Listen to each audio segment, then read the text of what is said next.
All right.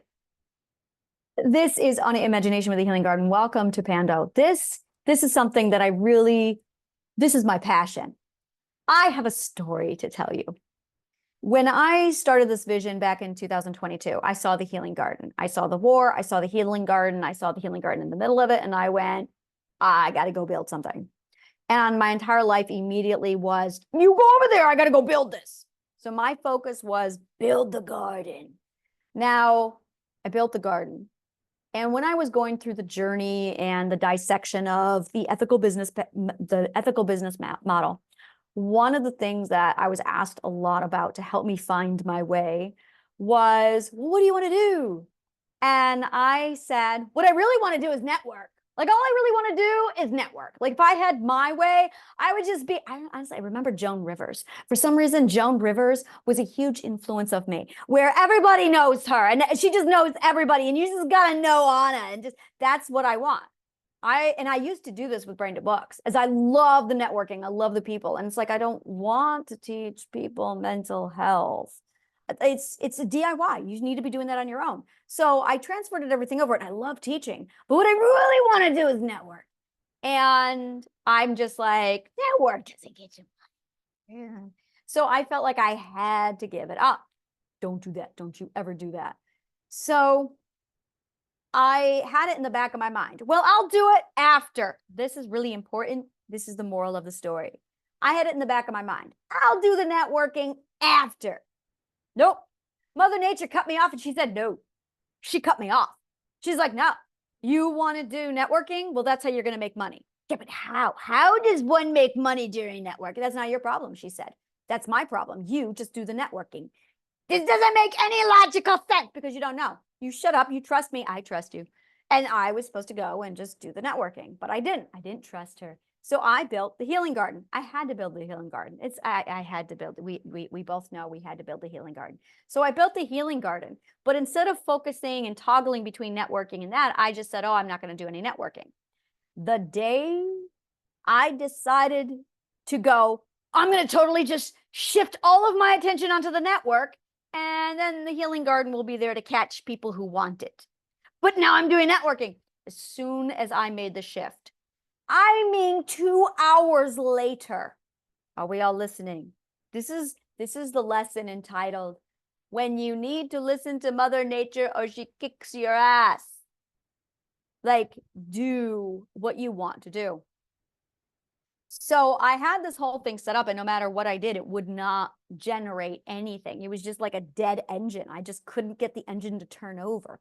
That's all that life is you on the engine and it going nowhere. That's life.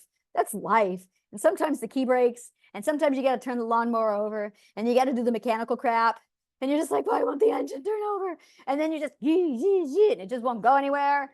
And then when you finally do what you're supposed to do, the engine just turns over. Once you look at it, you blink, you snap your fingers, and the engine rolls over, and it's like, what the hell?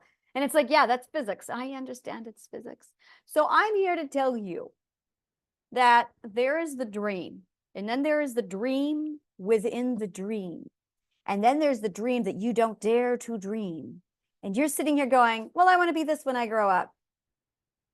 Do you really? What's the dream? And then people will go, well, what I really want to do is this. What's the dream within the dream?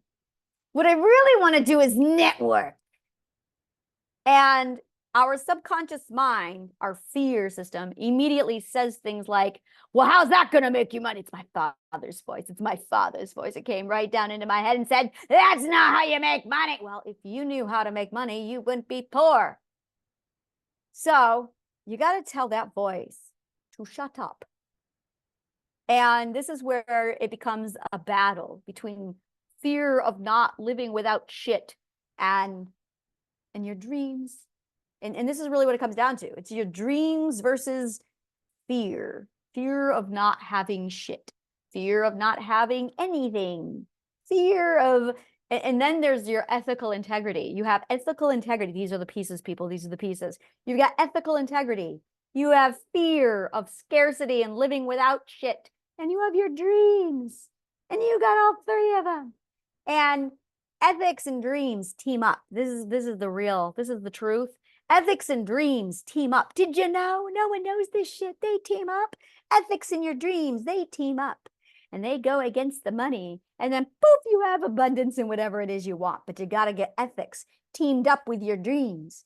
You got to get teamed up. So this is physics, people. This is physics.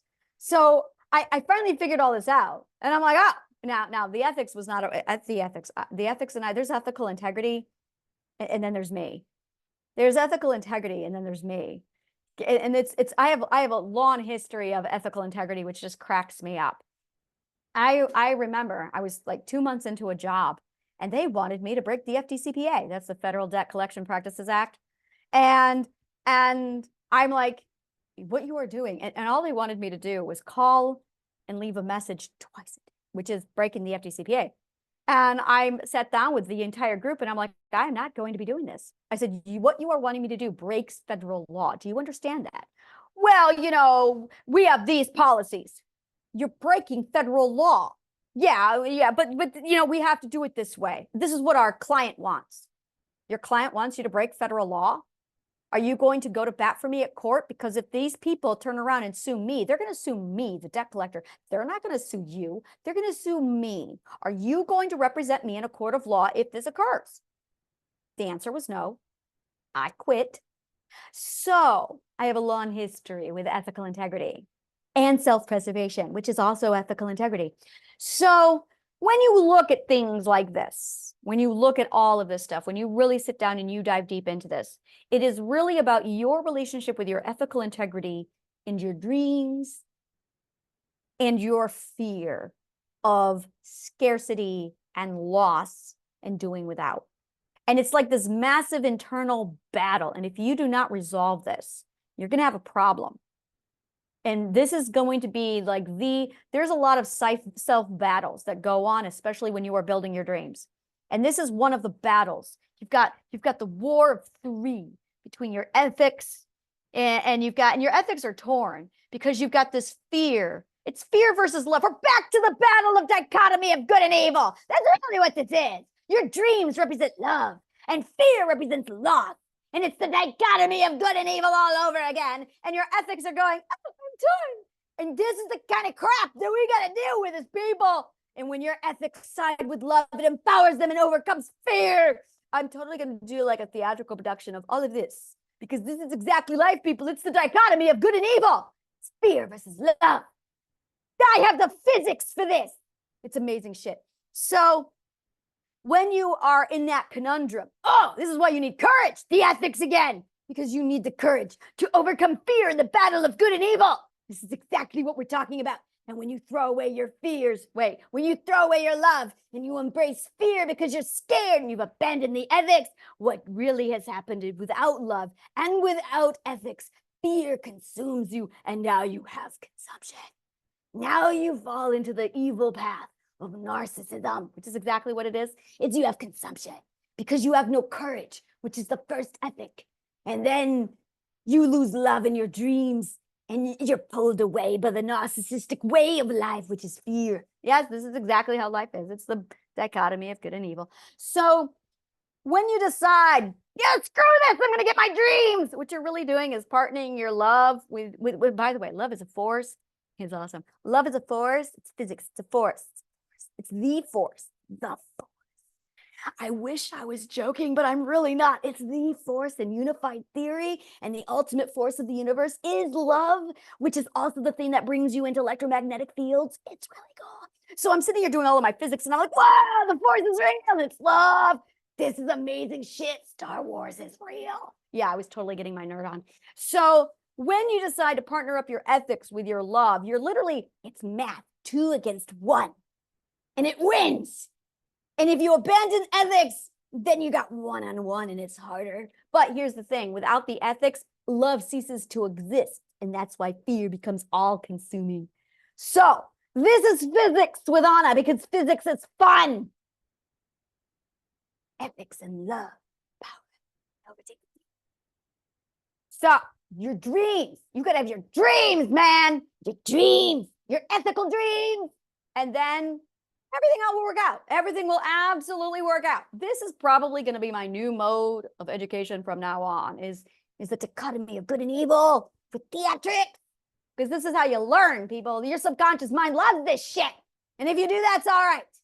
All right, well, thank you so much. Welcome to Pando, and may the kindest of words always find you.